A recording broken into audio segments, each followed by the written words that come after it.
Hello, everyone, and welcome to another episode of The Peaceful Surrender. In case you're new here, I'm Vanessa Weathers. I'm creator of Espirito Libre, which is a service I designed to help others heal from trauma and stress using trauma informed spiritual care. The inspiration for this weekly live stream series is just to provide an opportunity for us to just surrender and release the things that are weighing us down. So, before we get into tonight's program, let's just take a moment to ground ourselves. And so, you can start just by shrugging the shoulders, maybe if that feels good, stretching out the sides of the neck, maybe stretching your arms. And then go ahead and soften your eyes or close them all the way if that feels good for you. And focus on the sounds around you. What do you hear? Now bring awareness to your breath. Focus on how the air feels cool when you inhale and exhale through your nostrils.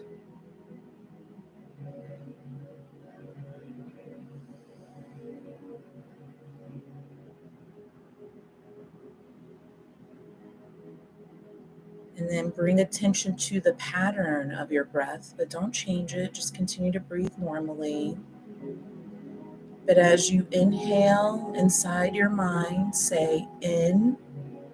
And as you exhale inside your mind, say out. In, out, in, out, in, out,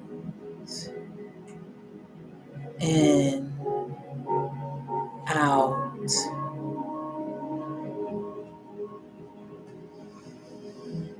And then just go ahead and take a deep inhale and exhale.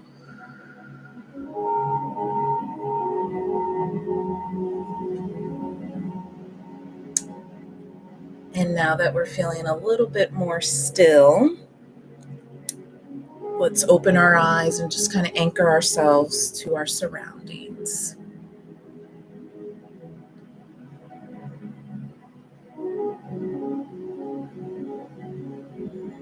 Okay. So, how have you been? I've been okay. This week I was sick with a little bit of a stomach bug. I actually caught it from my son. So the week started off on a rough foot with him being sick and then me catching whatever bug he had and becoming sick myself. So today was the first day where I really felt like 100% better.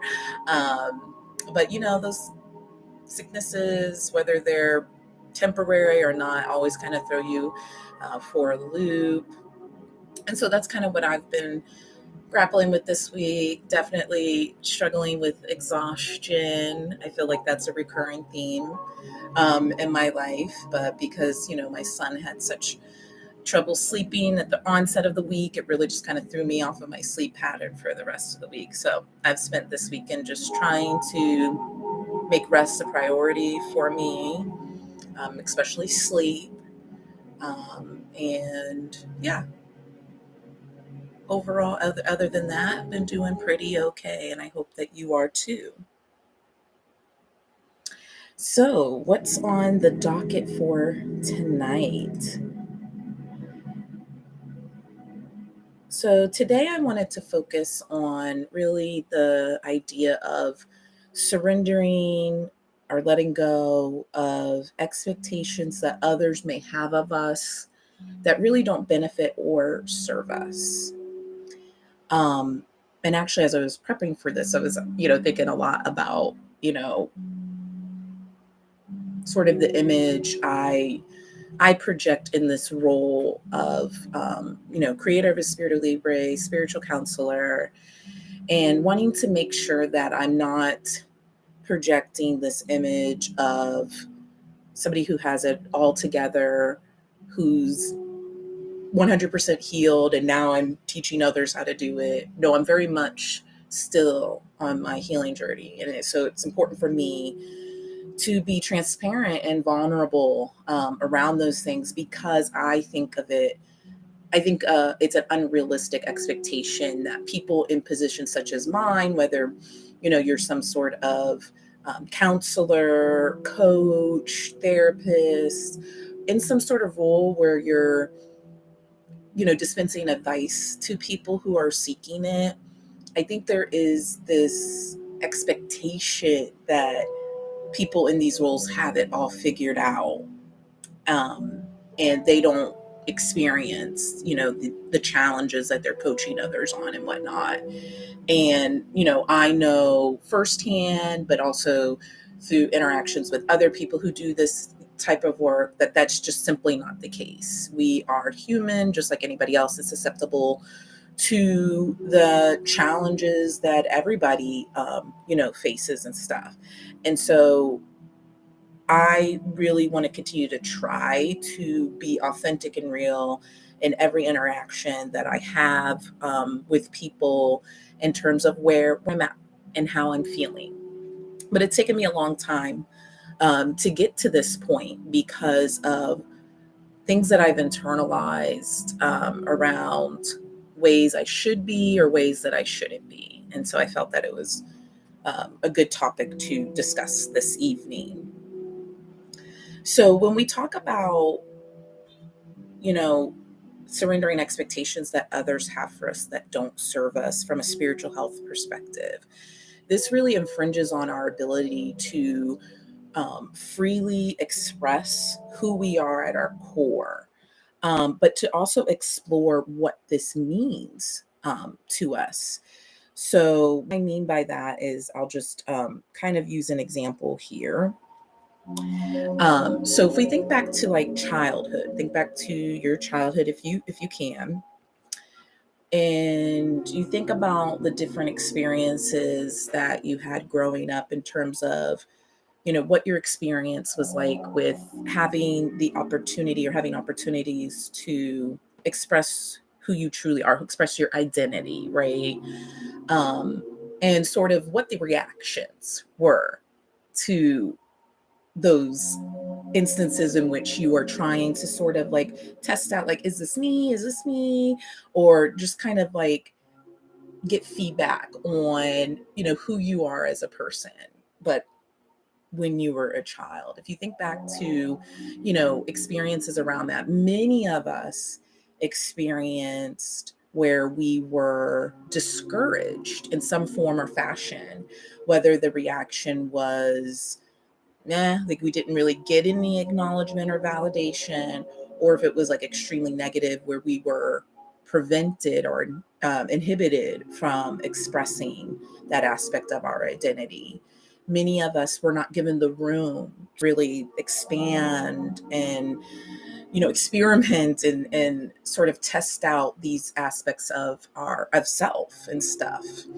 Um, and so, through those experiences or lack of experiences in doing so, a lot of us struggle with really understanding who we are at our core. But we also then internalize these standards, expectations, whatever you want to refer to it as.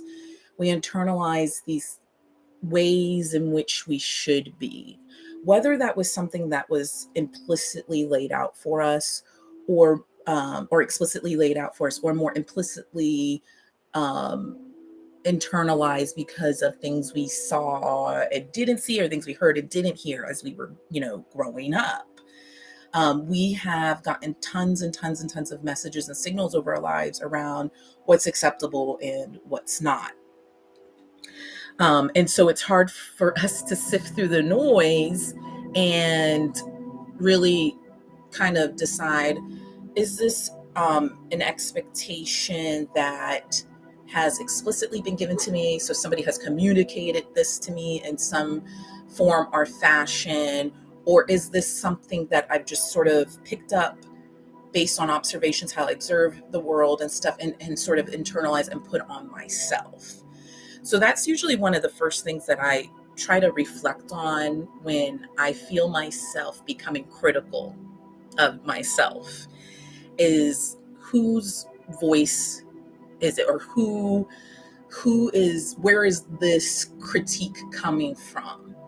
Is it something someone has said to me, or an expectation, again, somebody has explicitly set out for me that just is not in congruence with who I am as a person, and therefore I feel maybe some feelings of inadequacy, or like imposter, like you feel like an imposter? Or is it that I've just gotten so many messages over my life that this is the preferred way of being, and so therefore I put these expectations on myself? Because at the end of the day, part of our nature is to want to feel accepted, to have a sense of belonging, right? And so I think it's an important distinction, not because it should change how you feel about it. Either way, you're feeling what you're feeling about these expectations don't drive with who you are as a person. But I think it's important to just know if whether or not you have to do some outer work, so work that's is this outside of yourself, or if it's going to be more that inner work. Do I need to spend some time unpacking and maybe decolonizing the ways in which I view myself and others?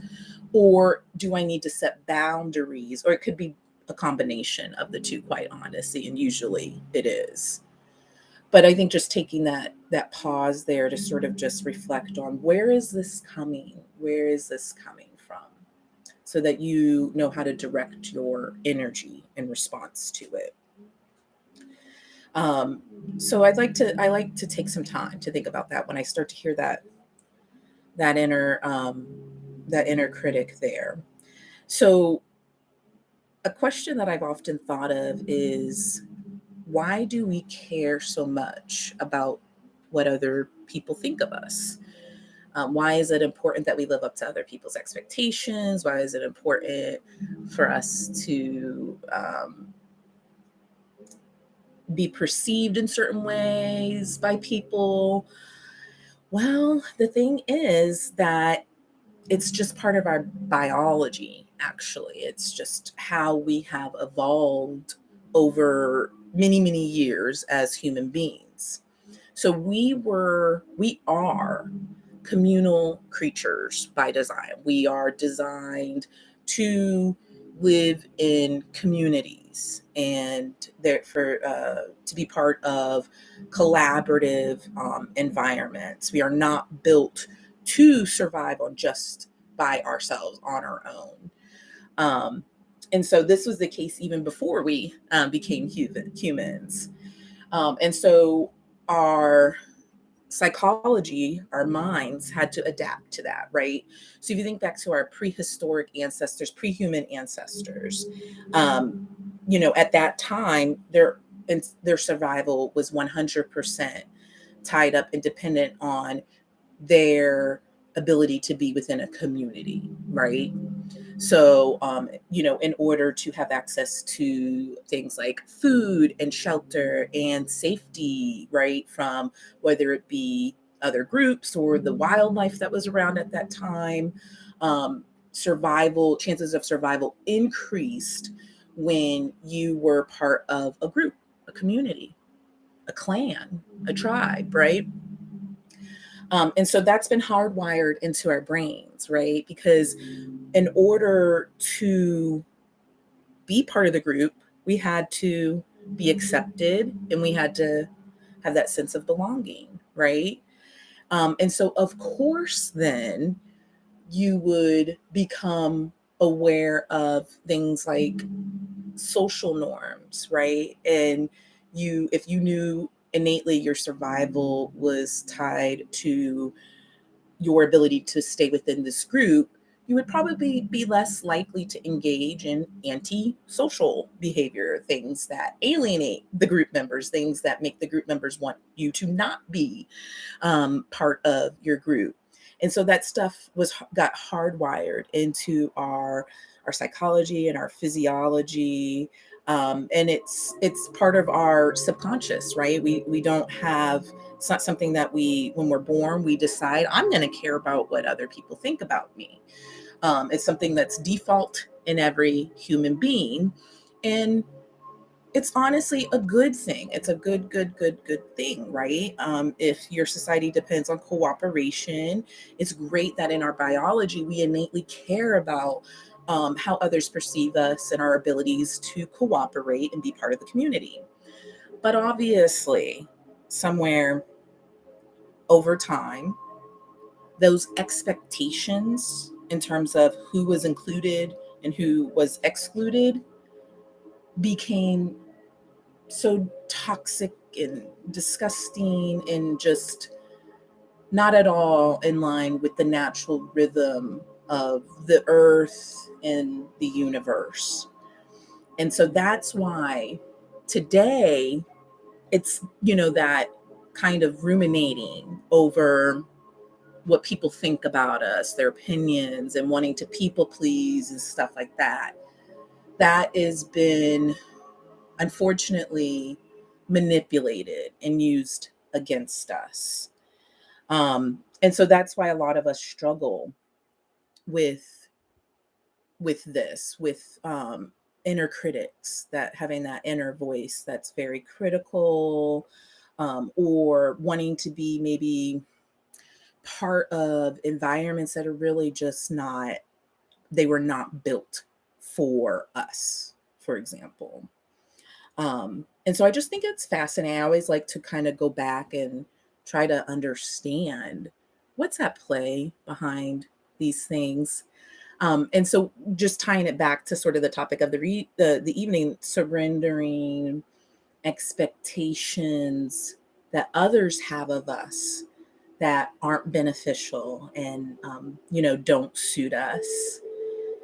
It's helpful to understand what the biological, psychological mechanisms are at play behind why it may be so hard to let go of those expectations. I'm sure in some instances it's completely easy, right? There's certain people or groups of people where it's just like, whatever, they can expect that of me. It's not me, and I don't mind not meeting that expectation. But there are times where, let's say the workplace, right, where it becomes, very important, or it could be, depending on your situation, right? If you're not in a position where you can, weather being let go from a job or something like that, then it becomes really hard to surrender the expectation, those things that are expected of you that just really don't jive with who you really are.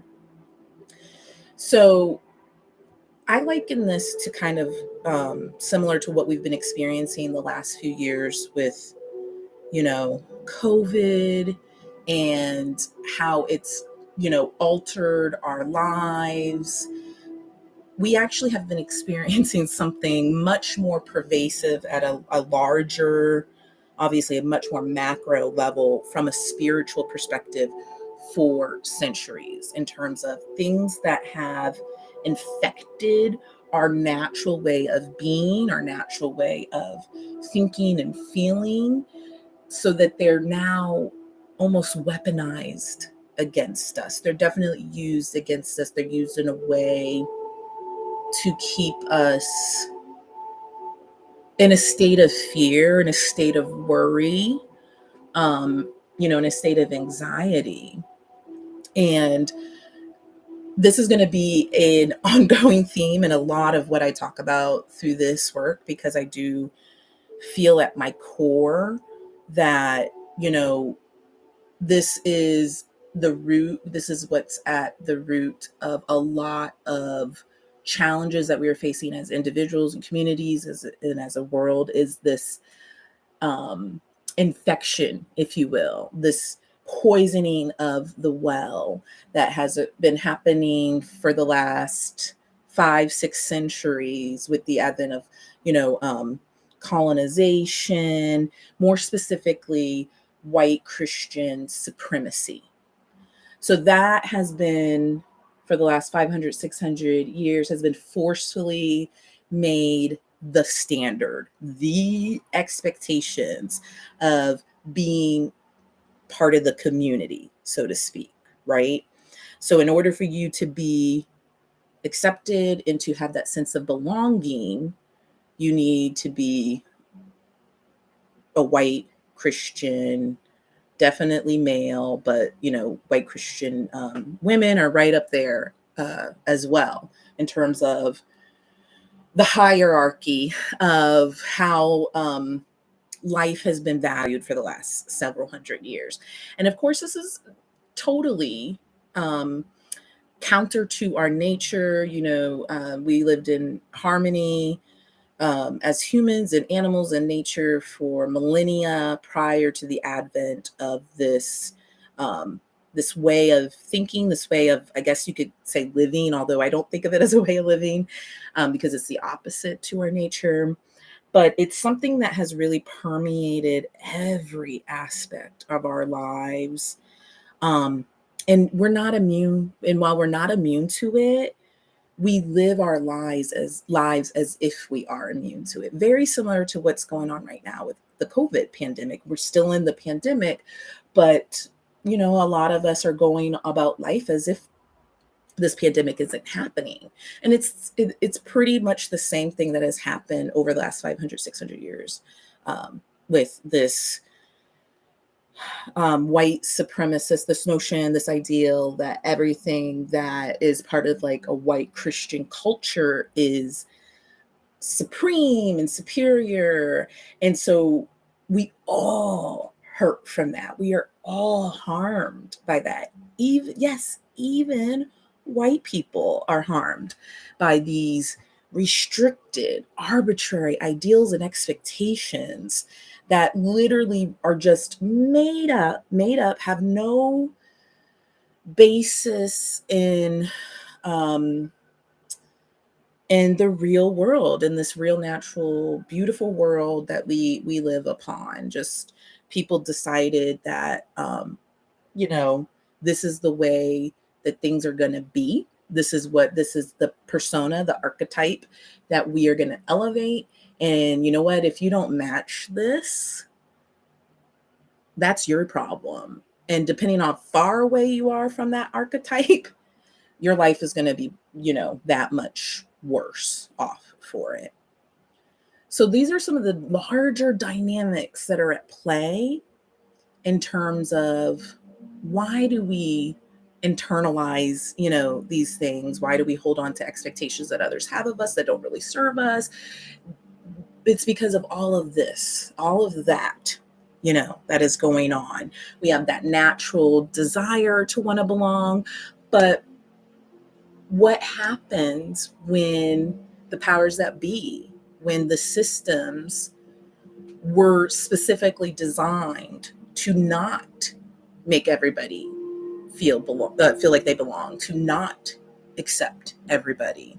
There's going to be a lot of emotional, physical, and spiritual turmoil over that, right? If you can't satiate that desire to feel accepted for who you are down to your core, that need cannot be met, then there is going to be depression. There is going to be anger. There is going to be anxiety and, everything that we see, going on in this world. And so my message of hopefully comfort is to remind yourself that a lot of times these standards that we're held to, they were never meant for us. They were never meant for us. And while we can certainly direct our energy towards trying to meet these things, you will find that it's probably not as rewarding, and you will find that somehow the goalposts get moved just as you're about to get there usually. And again, that goes back to like the intent of the design is to keep people out, is not to let people in. So one, I think it's important to acknowledge the very strong power dynamics that we're living under, to take that pressure off of yourself in terms of like, why can't I just not care about these things or whatever? These are very real things that we're experiencing. And of course, you'll care about them. But just know that you are being severely limited intentionally around it. So, as crappy as a reality as that is, in some ways, it does give a bit of power back to us around, okay, it's not just me, right? It's not just me that is experiencing this, that is feeling this way. But also, again, it helps you to decide what kind of work that may need to be done. Is it more inner work, or is it that outer work? So as we continue to fight around decolonizing spaces and really getting people to understand what is truly at play, and stuff, I also find comfort in turning to sort of the ancestors, right? So specifically, more so our pre-colonial ancestors or indigenous cultures that had very little, or were very impacted very little by colonialism, because they have such great lessons. And we can just even look at their cultures without even getting into anything around like their spiritual practices and stuff, to see how things should be, right? Um, And I think that this is helpful because, again, it helps us to fulfill another aspect of spiritual health, and that is to have a relationship, to have that connection to ancestors, to loved ones that have passed on, to learn more about sort of where we come from, what was our natural way of living, what could life be like again for us. So, in preparation for tonight, I like to, study many spiritual practices, many cultures, and stuff like that. For tonight, I wanted to focus on an indigenous European culture. So that is actually something that I personally am wanting to learn more about.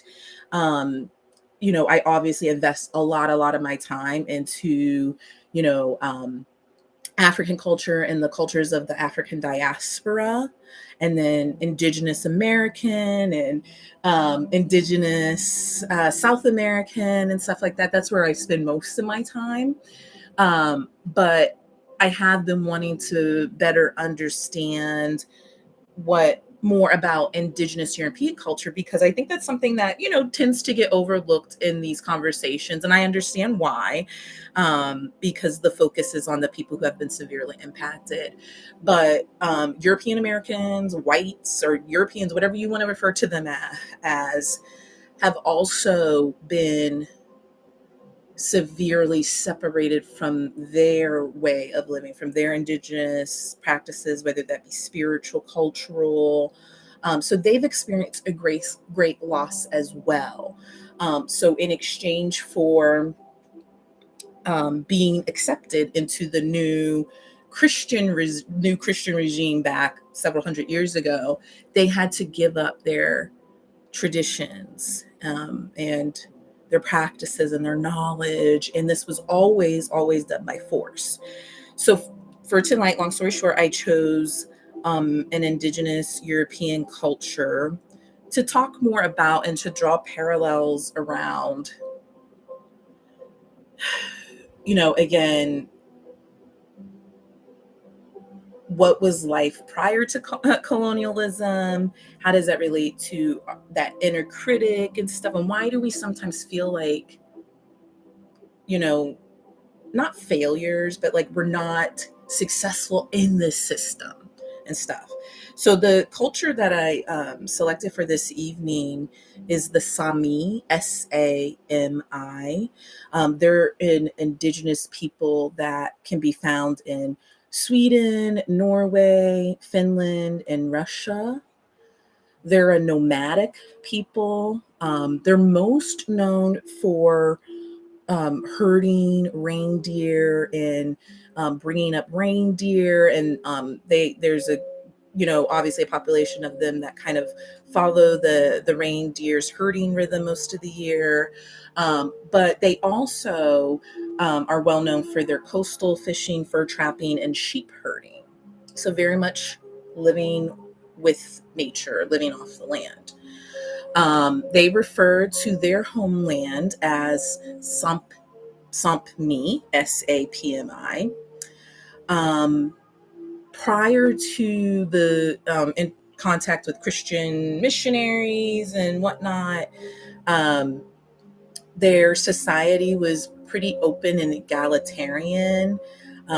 They were known for their courtesy and hospitality to outsiders.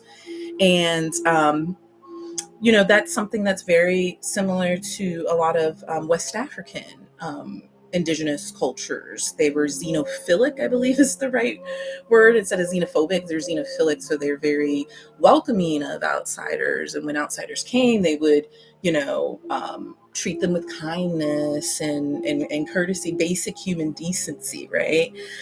So that appears to be the same within this culture. Um, they typically lived in communities of families that they called SIDA, SIIDA. And they cooperated with each other, right, to survive. So they would hunt and make boats and sleds and tools and things of that nature in order to survive and thrive. In terms of like the spiritual aspects of this culture, um, a lot outside of what I've already stated in terms of they obviously recognize the um, where they are in the universal ecosystem, the connectedness and stuff there. They also were very heavy into animism. So they had a belief that all significant natural objects, like animals, plants, rocks, possess a soul. And they also, their beliefs include a multitude of spirits. So their traditional beliefs also included veneration of the dead and of animal spirits. Um, they have a really good relationship with animals that exist within their area that help sustain their people, like the reindeer. And so they venerate them. Um, they show respect to these animals. I know I also read something about a bear being very important within their culture due to the region that they're in the world. And so, as I was reading more about this culture, which I hadn't heard of, um, to be quite honest, I came to learn about, sort of, I guess you could call them gender roles. Now, I couldn't find anything around whether, like, the indigenous Sami pre-colonization views around, um, you know, gender roles, or like if they're, obviously we know there's people that exist that were probably what we would call today trans, or queer in some way. um, I just was unable to find any information on it. And it sounds like the Sami people themselves are really seeking to change the narrative, because similar to what a lot of the African diaspora have experienced, has been a separation of their knowledge and their traditions and their culture and history. And so there is this renaissance driven by the young Sami people to ensure that queer people are part of the history, right? And so I just like that is amazing that people are stepping up to do that because that's important. We know. There were trans people, again, there were queer people, gender non-binary people as well. And even though in this society, they definitely, like many indigenous cultures, had a concept of like masculine and feminine, it's very different than what how it is viewed today. So, for example, um, there was a really big push for a feminist movement within this group that started in the 70s. And one of the challenges that the Sami women talked about was just how their role was constantly changing um, because of modernization and the expectation for them to assimilate within Norwegian culture. So that really forced them to change what was historically and traditionally their role in the Sami community and culture there.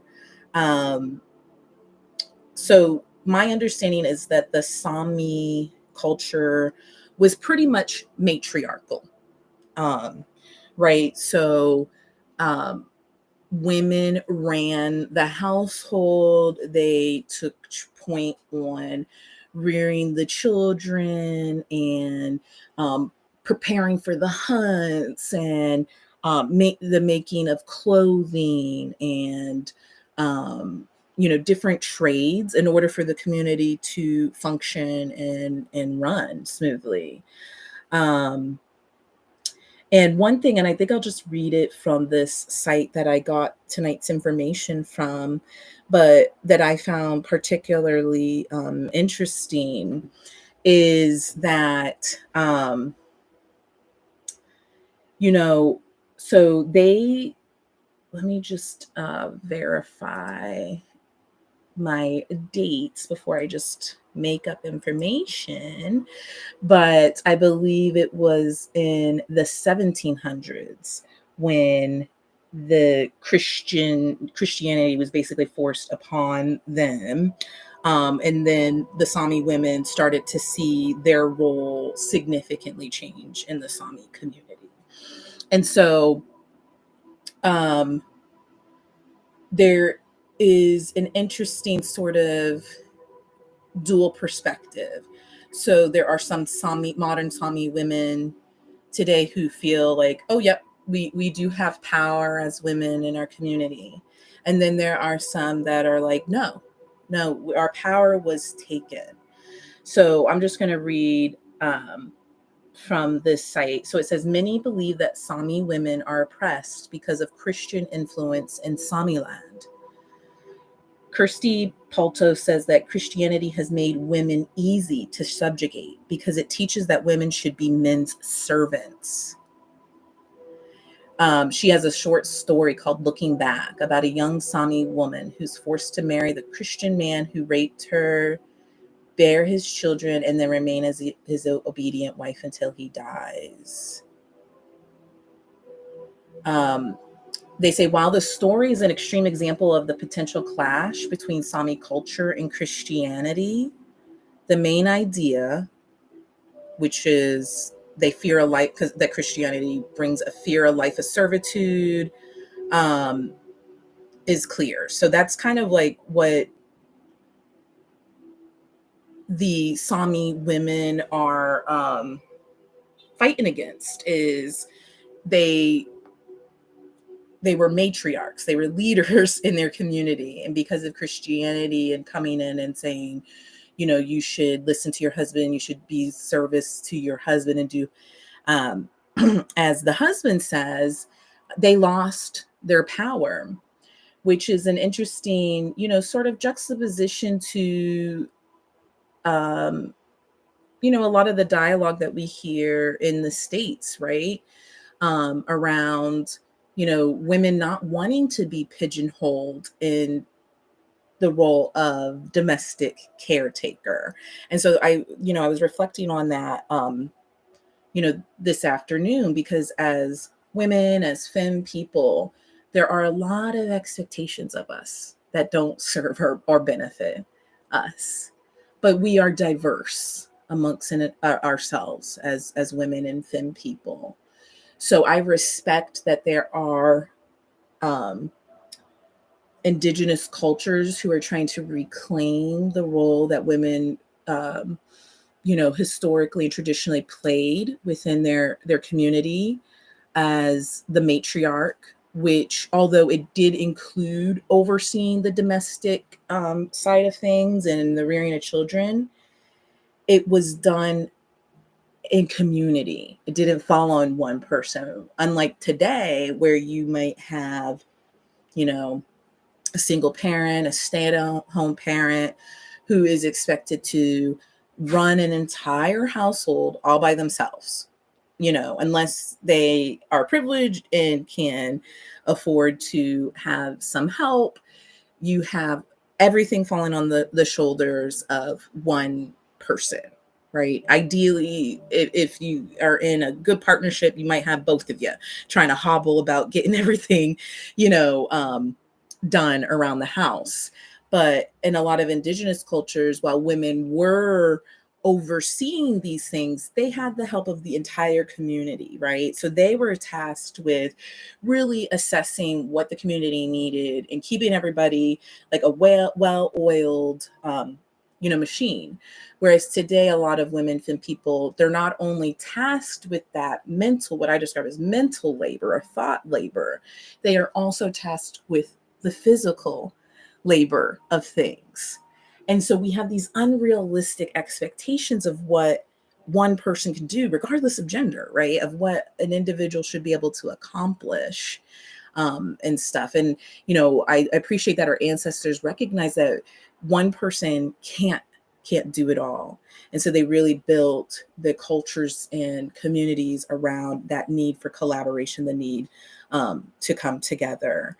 And so this really resonated with me, especially as a single parent who often experiences overwhelming feelings of like guilt around not being able to keep up with all of the demands that come with not only raising a child, but with running a household, with, starting like a business and stuff and wanting to, help other people. I can certainly relate to that. And I can certainly relate to how these people feel that, Christianity took away their power. Um, and so, this is again just like an example of how just arbitrarily, one day they're living life and life is working for them. Life is going very well. And then I'm sure it wasn't like in a day, but like the next day, they are being expected to play roles that really aren't in congruence with their way of living and their natural way um, you know, of living there. So I share that to just say that, um, again, to bring attention to the fact that we are all sort of feeling, we're all feeling this way of, we're feeling the pressure of expectations, of people having expectations of us that are unrealistic, that don't account for who we are as people down to our core, that don't account for these dynamics that are going on, the systems and things of that nature that are going on right now. And we're all feeling that pressure there. And it's in times like this where I remind myself that I was never meant to do it all. So I try to, I show myself grace and compassion. I celebrate what I am, able to do, and try to bring my attention to that. But then just constantly like reminding myself, like there was a time where, as humans, we lived in a way that really brought out the best in everybody had a role in the community, and that role was based on what you were good at and who you are as a person. And because you grew up in this community, people got to see who you are, your true self and stuff. And so thinking about that also gives me comfort and peace, because I know it exists within us to live that way again. But we have healing to do, right? We have healing to do. So we're coming up at the end of our time together. And before we go our separate ways, I'd love to do a guided meditation. After we've had a lot of great, dialogue and conversation around, such a heavy topic, I want to kind of, leave you guys lighter than you may have found me. So I'll go ahead and get my meditation up for you. Okay. So go ahead and get into a comfortable position wherever you are. Just make sure that you are able to breathe freely. There's no obstruction to your breath. And go ahead and either partially close your eyes or close them fully. And we'll start just by focusing on the normal breath. Inhale and exhale. And during this meditation, if you find your mind starting to wander, don't worry, that's normal. Just as soon as you notice, just gently bring your attention back to the here and now. You may find it helpful to anchor your attention to your breath, to maybe your body, and scanning it for any physical sensations. Just as soon as you notice it wandering, go ahead and gently bring it back. So continue to inhale and exhale. Now bring attention to your physical body, starting at your toes, and do a scan of your body until you find areas of tension and tightness. And if you find any areas, you can go ahead and breathe into those areas. So as you inhale, just feel your body expand in that area. And as you exhale, feel it contract and loosen and relax. So continue to make your way upward through the rest of your feet, on up your legs, through your thighs and hips, up your abdomen and lower back,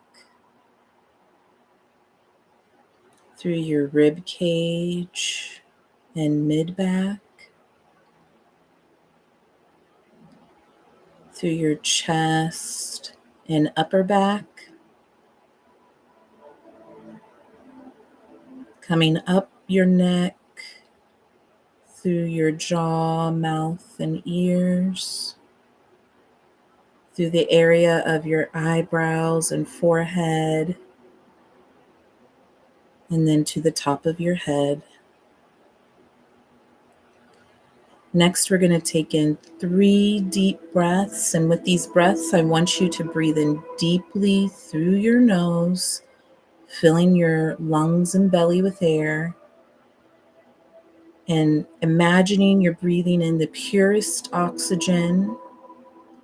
And then when you exhale slowly, either through your nose or mouth, just as long as it's gently. And as you're exhaling, just imagine any remaining tension, tightness, or stress flowing out of your body and into the atmosphere. Let's begin. So inhale through your nose into your lungs and belly, taking in the natural healing properties of oxygen. Exhale slowly, allowing your muscles to melt and feeling the weight of gravity as your muscles resist fighting it. Again, inhale deeply, imagining the oxygen saturating every corner of your physical body. Exhale slowly as you settle more deeply into your space. One last inhale. Inhale deeply, feeling your entire physical being expanding as if it were a balloon. And then exhale slowly, allowing your entire physical body to surrender any remaining resistance or tension. You can bring your breath back to a normal rhythm now. Just take a moment to appreciate the weightlessness of your body. Continue to direct your awareness back to the here and now, focusing on your breath. Inhale and exhale.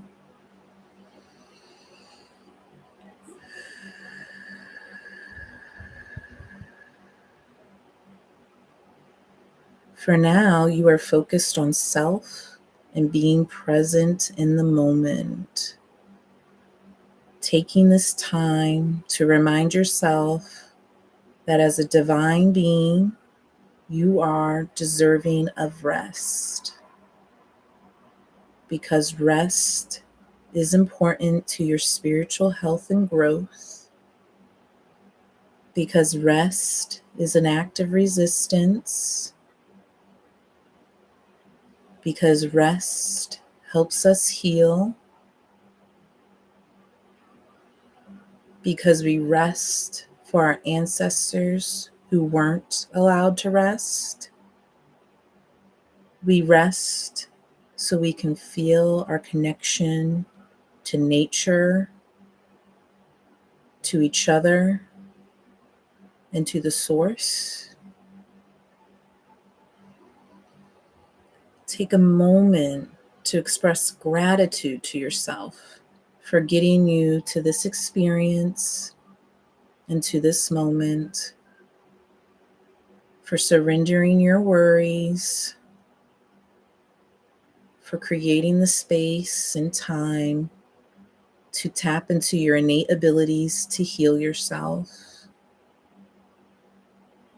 for reclaiming the sacred power of having a harmonized mind, body, and spirit that allows us to access the universal consciousness.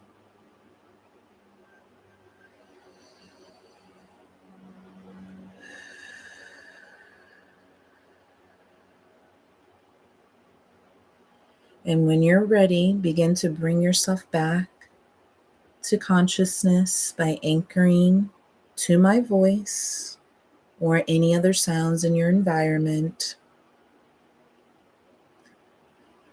Then begin to wake up your physical body by wiggling any fingers or toes or shrugging shoulders. And then lastly, open your eyes if you haven't already done so.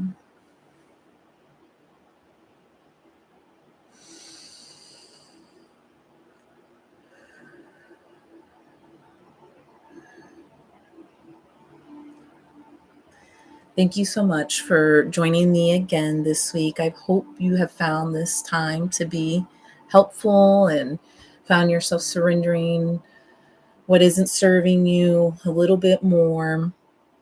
And I hope wherever you are in your cycle that it's treating you well. And I hope that you join me next week for the next episode of The Peaceful Surrender. Take care.